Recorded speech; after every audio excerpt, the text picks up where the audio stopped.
Assalamualaikum warahmatullahi wabarakatuh. Berjumpa lagi di channel Ngulik Horor. Kali ini saya akan membawakan cerita yang berjudul Nyari Jangkrik Dapat Keris. Seperti apakah kisah selengkapnya? Tapi sebelum kita masuk ke ceritanya, alangkah baiknya kita berdoa terlebih dahulu agar kita semua diberikan keselamatan dalam membacakan cerita yang sangat menyeramkan ini. Bismillahirrahmanirrahim. Allahumma sholli ala Sayyidina Muhammad. Dan ini dia Ngulik Horor.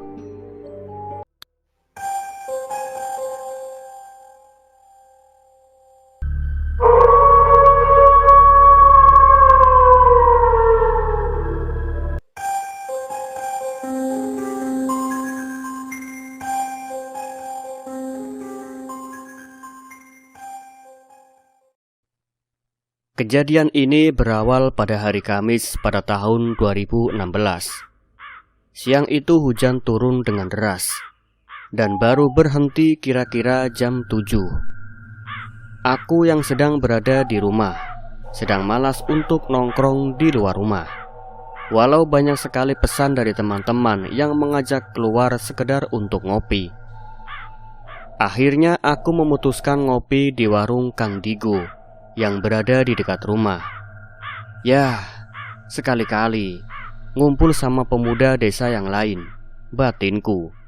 Aku mulai beranjak dari kamarku yang nyaman, berganti pakaian, dan mulai berjalan menuju warung Kang Digo. Saat melewati lahan kosong, aku berhenti sejenak. Teringat dulu waktu kecil pernah dilempar batu bata oleh sosok genderuwo penunggu lahan kosong ini. Ternyata sosok yang sedang aku pikirkan sudah berada di depanku, dengan giginya yang menyembul keluar dari bibirnya, badan penuh bulu, serta matanya yang merah. Sosok itu menyeringai kepadaku, tapi aku bukan bocah yang dulu lari saat melihatnya. Aku ambil batu bata di pinggir jalan, lalu aku lemparkan batu bata itu padanya. Tapi sosok itu dengan mudah menghindar. "Rasain tuh pembalasanku," kataku. Sosok itu malah tertawa dengan suaranya yang menggema. "Rahayu, mau kemana le?" kata sosok itu. "Mau ngopi ke belakang, Mbah," jawabku sambil tersenyum. Kemudian kembali berjalan. "Rahayu." Sosok itu hanya tersenyum, menunjukkan giginya yang runcing. Yah, sebenarnya sosok ini sudah tidak pernah menggoda, karena dia sudah mengenal, dan jiwa iseng yang membuatku melakukan hal itu. Sampai saat di warung Kang Diego, orang-orang yang sedang ngopi terlihat heran dengan kedatanganku. "Tumben Kang ngopi di sini?" tanya seseorang warga. "Iya Pak, hujan, malas mau keluar." "Ya sekali-kali ngumpul sama tetangga," jawabku. "Pengen ngumpul atau pengen gratisan dari warung Mas Diego?" sahut seorang bapak-bapak. "Ya, itu salah satunya Pak," jawabku yang disambut gelak tawa warga. Kang Diego hanya tersenyum saja melihat tingkahku yang tidak berubah dari dulu. "Kopi apa es, Dik?" tanya Kang Diego. "Kopi Kang, masa dingin-dingin minum es?" jawabku. "Ya wes, bikin sendiri aja ya. Dulu kamu juga bikin sendiri," kata Kang Diego. "Siap," jawabku singkat. Dengan segera aku membuat kopi, lalu bergabung dengan pemuda yang lainnya. "Weh, tumben Pe ngopi di sini. Biasanya di jogging track," tanya Mas Dian. "Iya Mas, bosen, lagian becek abis hujan," jawabku. "Oh alah, sering nongkrong di sini biar makin deket sama warga sini Mas," kata Mas Dian. "Iya Mas," jawabku. saat sedang nongkrong dengan pemuda yang lain. Tanpa sengaja aku mendengar percakapan bapak-bapak yang akan pergi mencari jangkrik untuk memancing dan makanan burung mereka. "Wo, gimana? Jadi nyari jangkrik nggak nanti malam jam 9?" kata Pak Leman pada Pak Lewo. "Jadilah Man, nanti dulu habis ngopi, saya ganti baju dulu," kata Pak Lewo. "Yo wis, tak tunggu di sini, Wo. Kita nyari di sawah saja, biar dapat banyak," kata Pak Leman. "Di sawah dekat kuburan itu, Man, banyak jangkriknya. Kemarin pas pulang kerja saya lewat situ. Saya lihat jangkriknya di depan kuburan rame, Man," jelas Pak Lewo. "Walah, ya jangan di kuburan, Wo. Di situ kan angker. Kamu kayak nggak tahu saja kuburan itu," kata Pak Leman. "Yo tergantung, Man. Kalau di sawahnya sepi, mau nggak mau kita ke situ," jawab Pak Lewo. "Ya wis lah, sana buruan ganti baju," kata Pak Leman. Seperti itulah percakapan dari bapak-bapak yang kudengar. Aku mulai tertarik ikut mencari jangkrik karena mendengar percakapan mereka. "Lumayan buat makanan ikan lohan di rumah," batinku. Akhirnya aku memutuskan menghampiri mereka untuk ikut mencari jangkrik. "Cak Leman, aku ikut yo nyari jangkrik," kataku. "Loh, Mas Happy, buat apa Mas nyari jangkrik?" kata Pak Leman. "Buat pakan lohan, Pak." "Walah, yowes, ayo ikut," kata beliau. Loh, enak toh ditemani Mas Happy. "Gak usah takut masuk kuburan," sahut bapak-bapak yang lain dibarengi tawa mereka. "Bapak ini ada-ada saja, emangnya saya juru kunci?" candaku yang membuat bapak-bapak semakin tertawa renyah. Tak berselang lama, Pak Lewo pun datang. Kami pun langsung bergegas menuju sawah dengan bermodalkan senter dan tempat untuk menaruh jangkrik. Sesampainya di sawah, kami langsung disambut oleh kunang-kunang dan suara jangkrik di kanan dan kiri kami. "Wah, sepertinya banyak ini, Pak," kata Pak Lewo. "Ya sudah, kita langsung saja biar cepat," kata Pak Leman. Akhirnya perburuan jangkrik malam itu dimulai. Tapi aku melihat beberapa sosok pocong yang mengintip kami dari balik pohon bambu dekat kuburan. Belum lagi sosok-sosok kuntilanak yang sekali terbang di atas kami. Tapi yang menarik dari perhatianku adalah dua sosok raksasa bertubuh besar dan kekar sedang duduk bersila di tengah sawah yang memiliki gundukan tanah.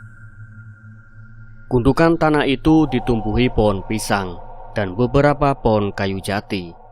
Di tengah kedua raksasa itu aku melihat sesuatu yang memancarkan aura berwarna biru menyala. Pasti itu sebuah pusaka yang lumayan kuat, batinku. Aku mencoba tidak menghiraukan kedua raksasa dan benda pusaka itu. Namun energi dari pusaka itu seperti menarikku untuk melirik ke arahnya.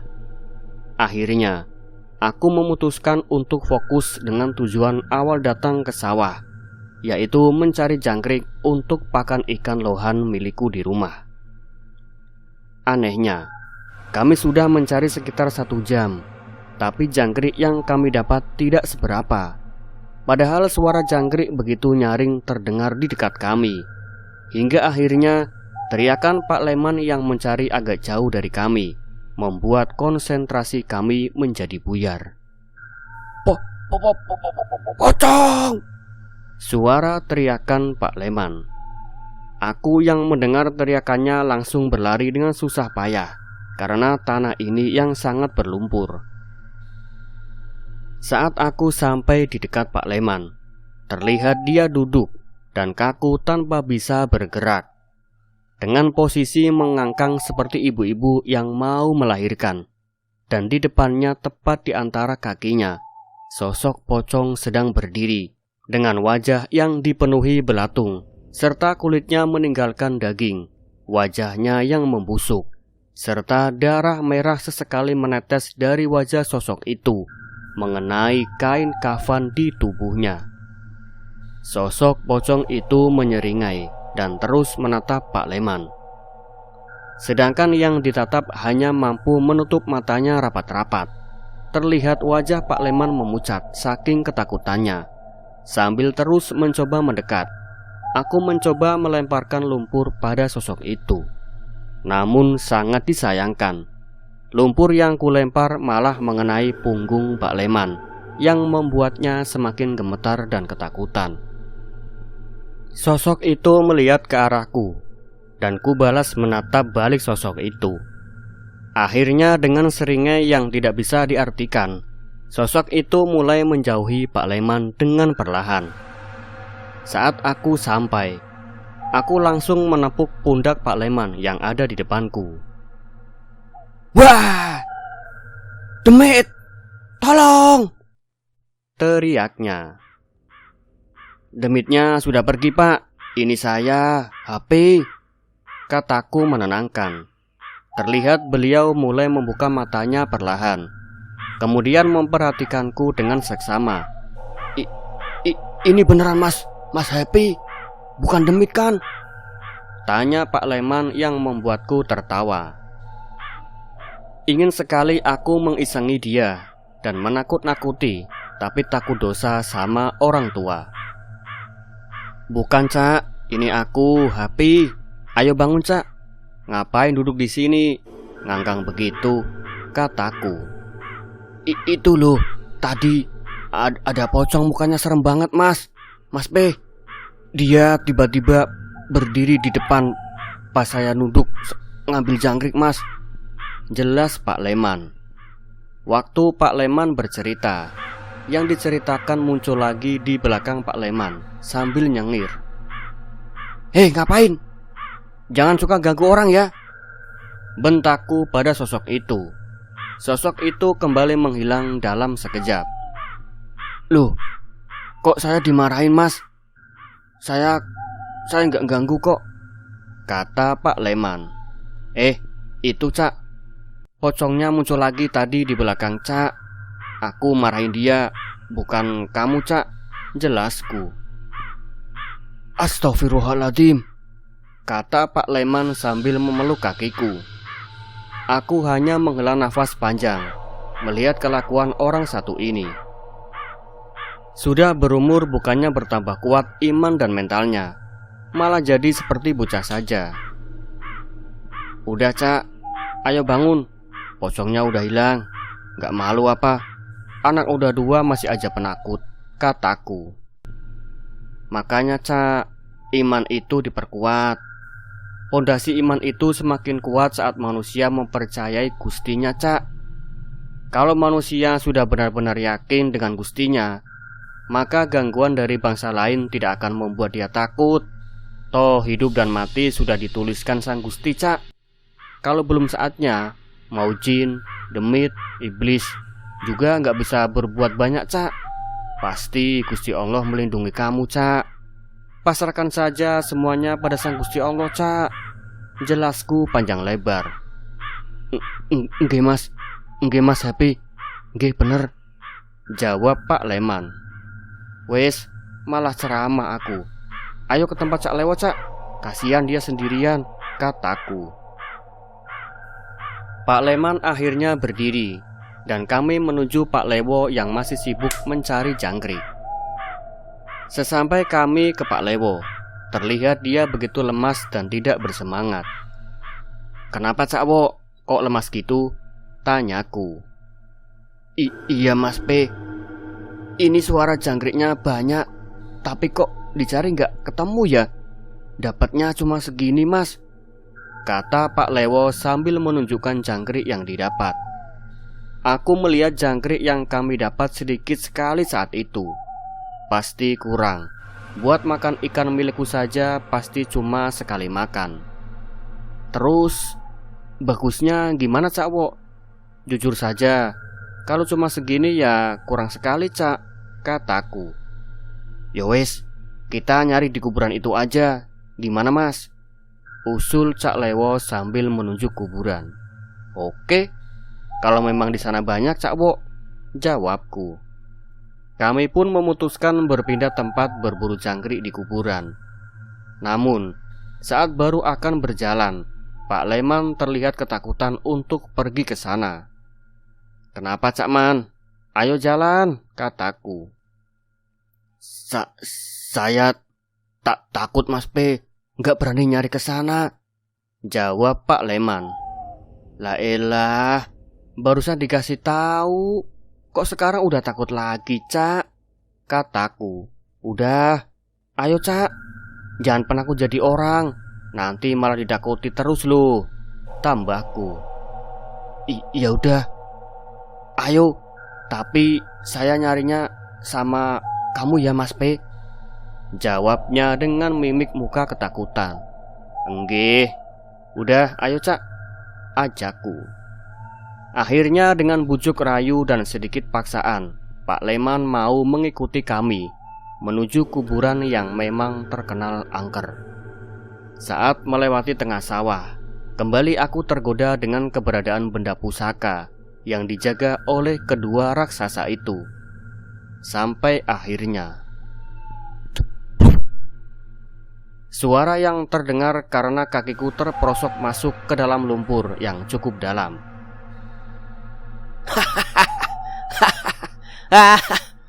Suara kedua bapak-bapak yang menertawakanku dengan serempak. Woi Cak, tolongin ini, gak bisa jalan aku, teriakku pada kedua orang itu. Mereka pun datang menghampiriku, kemudian memegang kedua tanganku dan menariknya. Perlahan aku pun keluar dari dalam lumpur yang membuatku tidak bisa bergerak itu.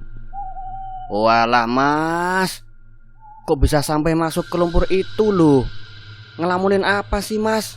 Ledek Pak Lewo.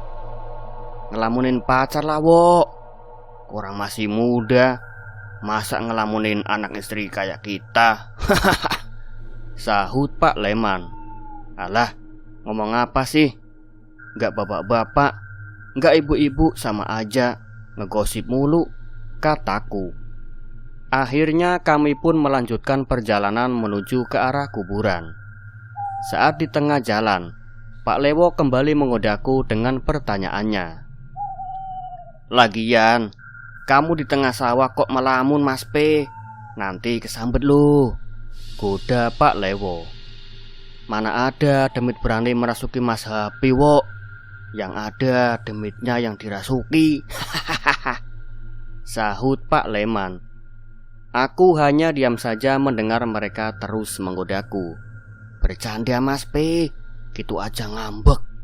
Jangan dimasukin hati ya Mas, biar gak ngantuk, kata Pak Lewo. Iyo Cak, santai saja, kataku. Paling nanti kalau jiwa isengku kambuh, kalian korbannya, batinku.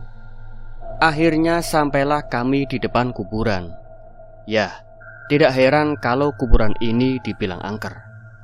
Baru di depan pintu masuk saja, banyak sosok yang menyambut kami. 5 sosok kuntilanak sedang bergelayutan di pohon kamboja. Kemudian 2 sosok yang sama duduk di pagar tembok kuburan. Di dalam banyak sosok pocong, siluman ular. Kemudian tidak ketinggalan genderuwo yang duduk di tempat gelap, sehingga matanya yang merah terlihat menyeramkan.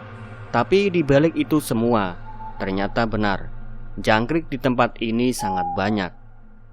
Semoga saja para sosok ini tidak menampakkan diri pada kedua bapak ini.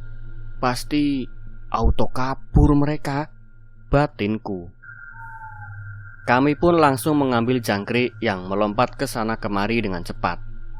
Tidak butuh waktu lama, jangkrik yang kita dapat cukup banyak, cukup untuk kami bertiga. Namun saat akan pulang, kami dicegat oleh sosok genderuwo yang kulihat sedang duduk di tempat yang gelap tadi. Mas P, tubuh saya kok berat sekali ya Mas, ucap Pak Leman. Otomatis aku langsung melihat ke arah beliau. Betapa terkejutnya aku melihat Pak Leman sedang dipeluk oleh sosok kuntilanak dengan muka yang berantakan. Setengah wajahnya melepuh dengan banyak nanah. Sosok itu tersenyum ke arahku sambil terus memeluk Pak Leman, bahkan sampai beliau terduduk karena tidak kuat untuk berjalan. Belum sempat aku menolong Pak Leman. Astagfirullah, Mas HP itu ada genderuwo di depan kita, Mas. Teriak Pak Lewo sambil berlari ke arahku. Iya, Cak. Aku sudah lihat dari tadi, Cak. Jawabku. Gimana ini, Mas? Kita dicegat. Saya nggak berani, Mas, kata Pak Lewo. Udah, Cak. Aku urusin Cak Leman dulu ya, kataku. Aku langsung menuju ke arah Pak Leman yang berada tidak jauh di belakangku. Saat sampai, aku langsung membaca mantra di telapak tanganku, kemudian menempelkannya pada sosok kuntilanak yang memeluk Pak Leman.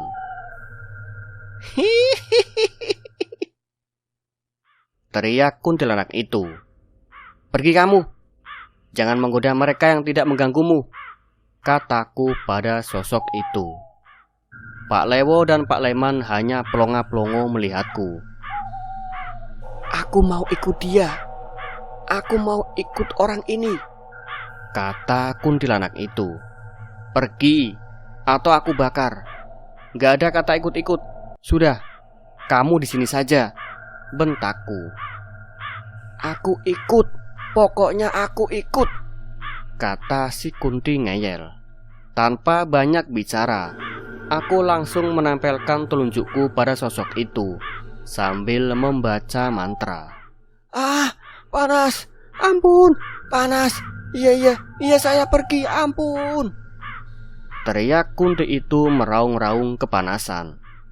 Akhirnya si Kunti itu pergi dari tubuh Pak Leman. Gimana, Cak? Udah entengan badannya? Tanyaku. Sudah lumayan, Mas. Tadi itu saya kenapa ya, Mas? Jawab Pak Leman sambil menggerakkan badannya.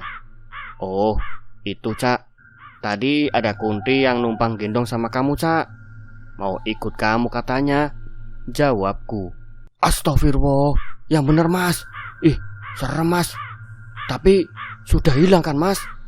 Tanya beliau. Alhamdulillah sudah, Pak. Nanti pulang dari sini mandi, terus ambil wudhu ya, Cak, kataku. Iya, Mas, iya, jawabnya. Satu masalah selesai. Tapi masalah belum berakhir sampai di sini saja.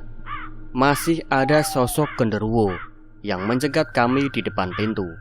Aku memberi waktu Pak Leman untuk istirahat sebentar. Begitu Pak Lewo juga ikut duduk sambil menaruh wadah berisi jangkrik di sebelahnya. Sambil menunggu mereka beristirahat, aku kembali fokus pada benda pusaka itu. Apa aku tarik dari sini saja ya? Kalau ku tinggal, kedua orang ini pasti takut, batinku. Akhirnya aku memutuskan menarik benda itu dari posisiku sekarang. Aku mulai duduk bertumpu pada satu kaki dan menempelkan tangan kananku pada tanah. Kemudian memulai membaca mantra. Tidak kusangka pusaka yang sedang aku tarik merespon. Benda itu datang dengan cepat ke arahku. Sekelebat cahaya langsung mengarah lurus ke arah kami. Kling, ting, ting, ting, ting, ting, ting, ting. Suara benda itu menabrak beberapa nisan hingga akhirnya jatuh di dekatku. Loh, Mas P, suara apa itu, Mas? Kayak besi jatuh, Mas, tanya Pak Leman. Iyo, Man, aku juga dengar.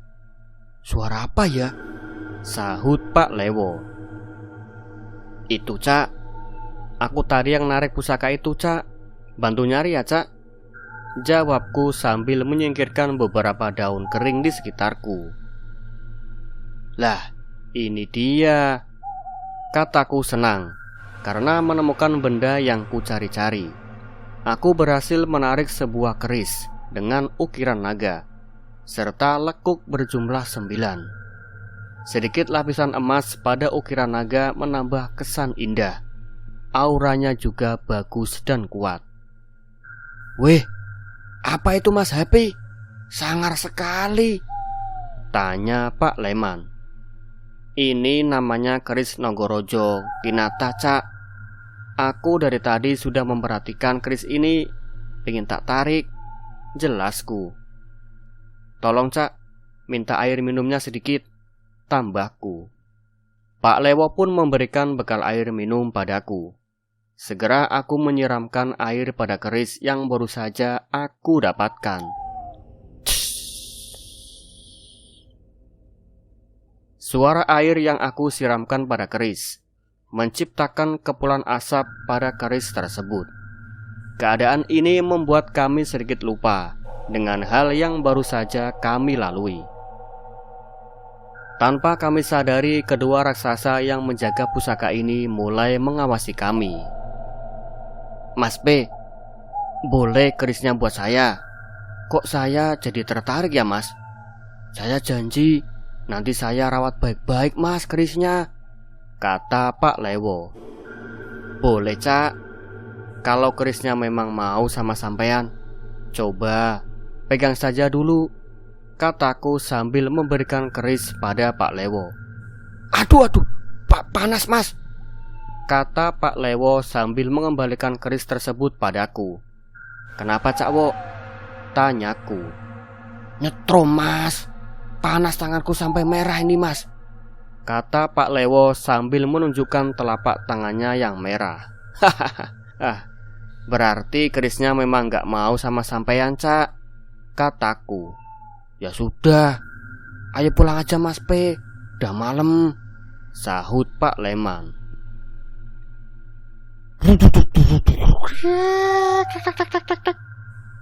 Tiba-tiba terasa guncangan di dekat kami, serta suara seperti bambu bergesekan. Spontan kami semua menoleh ke asal suara tersebut. Kami bertiga pun sangat terkejut melihat tangan raksasa penuh bulu sedang membelah bambu yang ada di pinggir kuburan. Ya Allah, apa itu Mas HP? Teriak Pak Lewo. Lari Wo, ayo lari, teriak Pak Leman sambil menarik tangan Pak Lewo. Tak berselang lama muncul wajah yang sangat besar, dengan matanya yang merah menyala, serta rambutnya yang besar bambu-bambu itu. Suara makhluk itu. Seketika karena panik, Pak Lewo melemparkan wadah berisi jangkrik yang kami kumpulkan dengan susah payah. Kemudian mereka berdua langsung berlari tanpa memperdulikan aku yang masih berada di situ. Entah kenapa tanpa adanya mereka berdua, aku malah merasa lebih leluasa. Aku pun berjalan keluar kuburan itu, lalu menuju kembali ke sawah.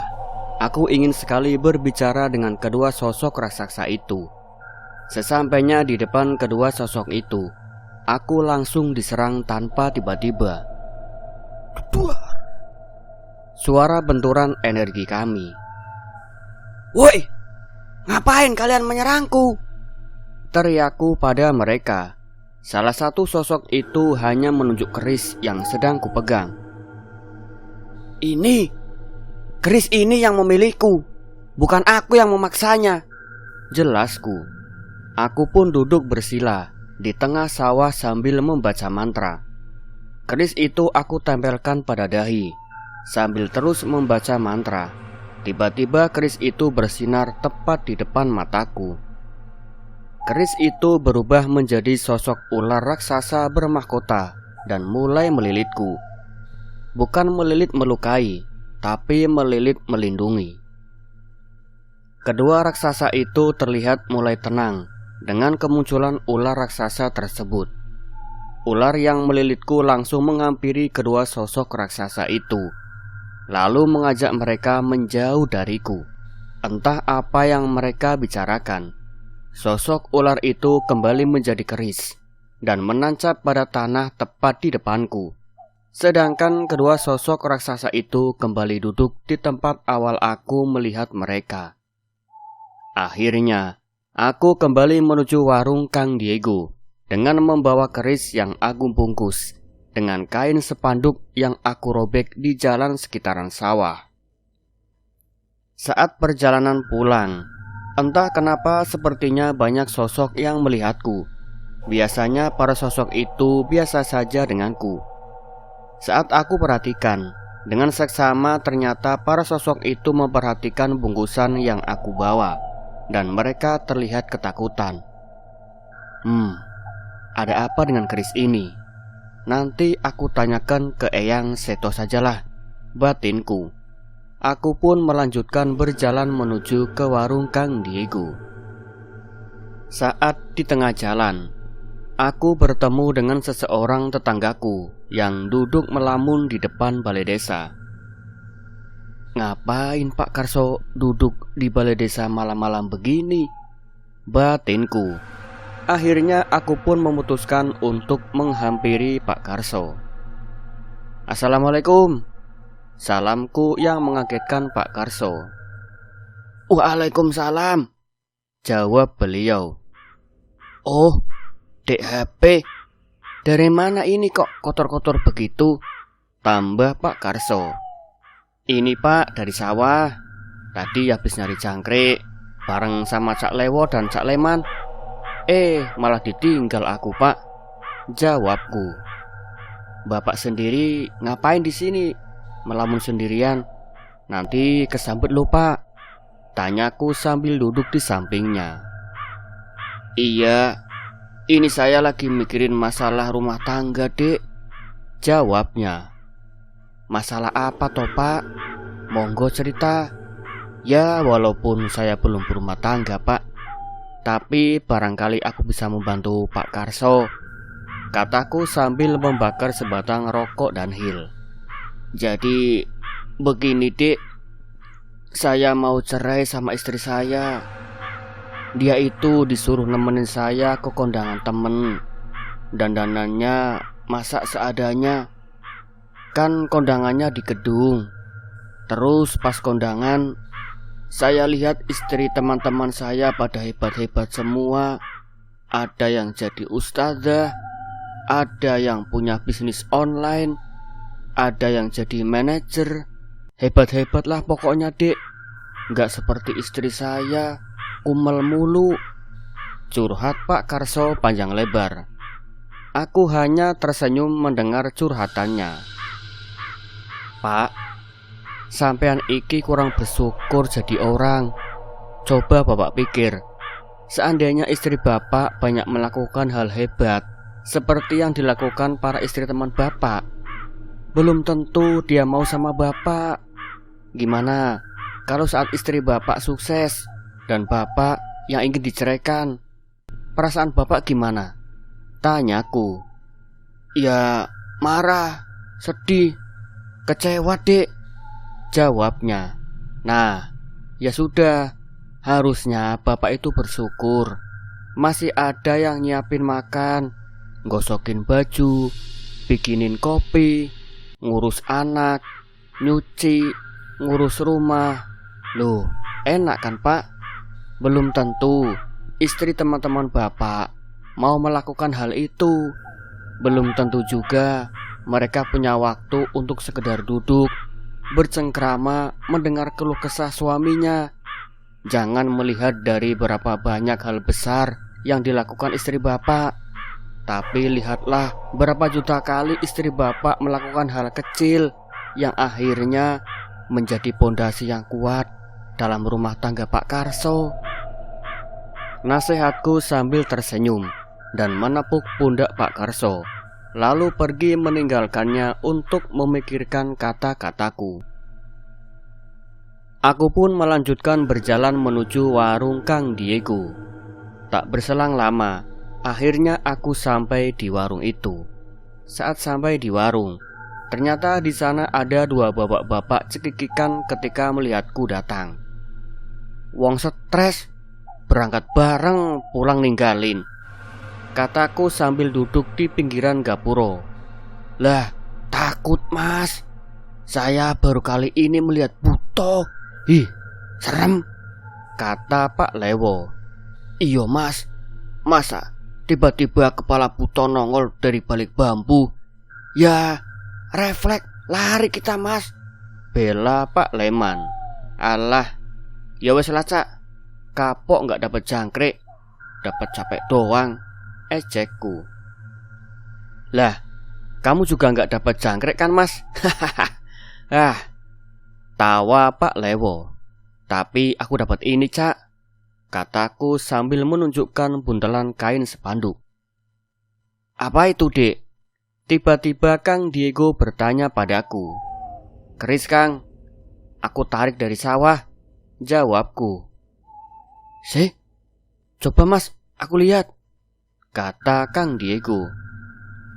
Nih monggo, jawabku sambil memberikan keris tersebut. Kang Diego membuka bungkusan tersebut, kemudian melihat keris yang ada di dalamnya. Dapat di mana kamu dek? Mantap ini, kata Kang Diego. Loh, nggak kesetrum tah mas Diego? Aku tadi megang kesetrum terus panas mas, kata Pak Lewo. Aku dan Kang Diego yang mendengar ucapan Pak Lewo hanya tersenyum saja tanpa menjawab. Dapat dari sawah Kang, tapi selama ini aku nggak pernah lihat keris ini.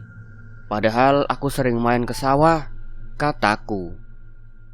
Keris pendatang ini dek.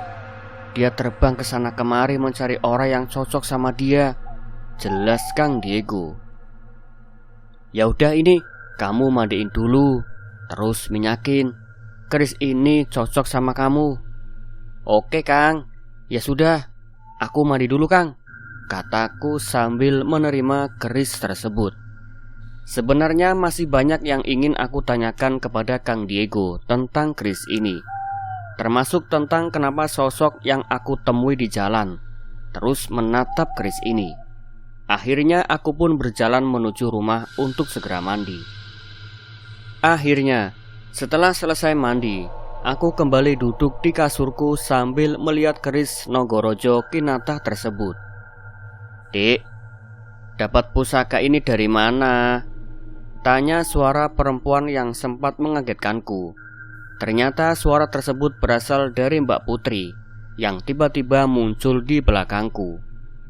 Kebiasaan, kalau muncul mbok ya salam dulu, kataku. Adik Mbak sekarang pinter ya, udah bisa nasehatin Mbak. Iya Rahayu, kata Mbak Putri. Mbak, ini tadi aku dapat dari sawah belakang. Gak tahu juga energinya bagus menurutku.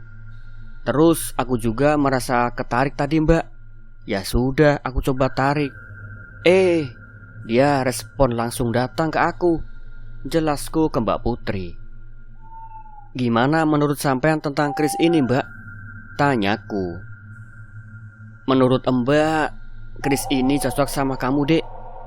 Dia sudah terbang ke sana kemari mencari orang yang cocok dengannya, sampai akhirnya bertemu sama kamu, kata Mbak Putri. Kok sama seperti yang dibilang Kang Diego ya? Batinku. Aku punya banyak pertanyaan tentang keris ini Mbak. Jadi aku mau bertanya ke Eyang Seto biar jelas, kataku. Akhirnya aku mulai duduk di lantai sambil membaca mantra dan mencari keheningan sejati di mana Eyang Seto selalu berada di sana. Tak berselang lama, hawa di kamarku berubah drastis. Hawa keberadaan orang yang selalu menjaga dari segala bahaya terasa sangat kuat di sini. Semua sosok yang berada di rumahku seketika langsung berhenti dengan aktivitasnya dan memberi salam pada sosok terkuat dan tertua di rumah ini. Rahayu Eyang, salamku dan Mbak Putri pada Eyang Seto. Rahayu, balas Eyang Seto. Ada apa Le? Kamu mau bertanya soal sejarah keris yang berusaha kamu dapat? Kata Eyang Seto.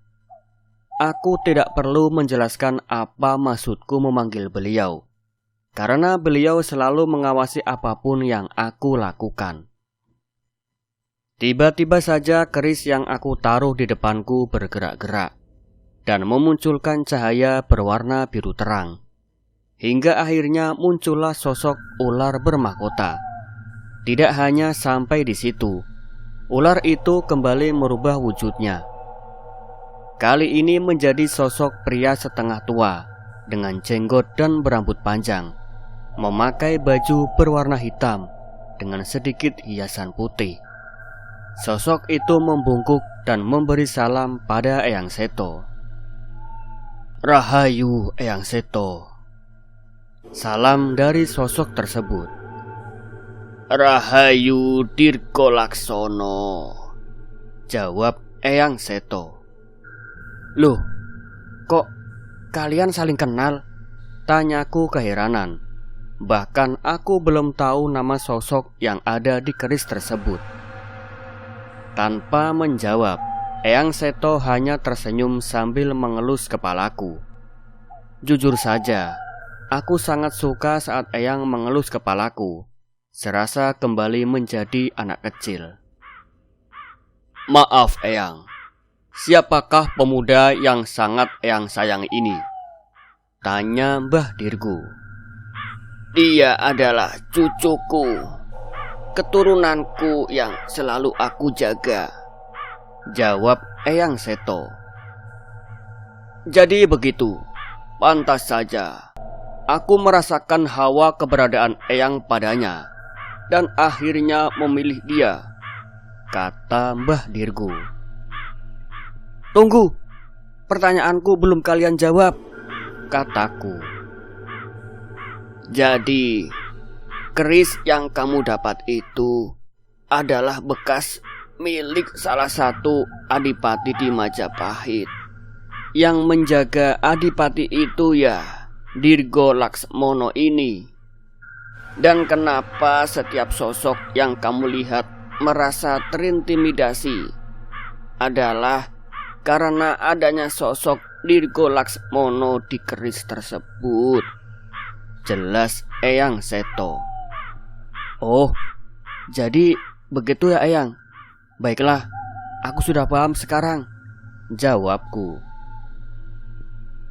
"Dirgo, tinggallah di sini dan jagalah keturunanku bersama dengan Sundari, Putri serta Mus. Kalian bertiga yang akan aku percaya untuk menjaga cucuku ini," kata Eyang Seto. Akhirnya Mbak Putri, Mbah Kong, serta Mbah Dirgo menjadi sosok kepercayaan Eyang di sini. Dan inilah awal terbentuknya 3 penjaga happy. Kalau kata Wahyu Subuh, sang pemimpinnya 3 legenda Sanin. Dan cerita pun selesai. Nantikan cerita-cerita menyeramkan selanjutnya hanya di Ngulik Horor. Sekian, wassalamualaikum warahmatullahi wabarakatuh.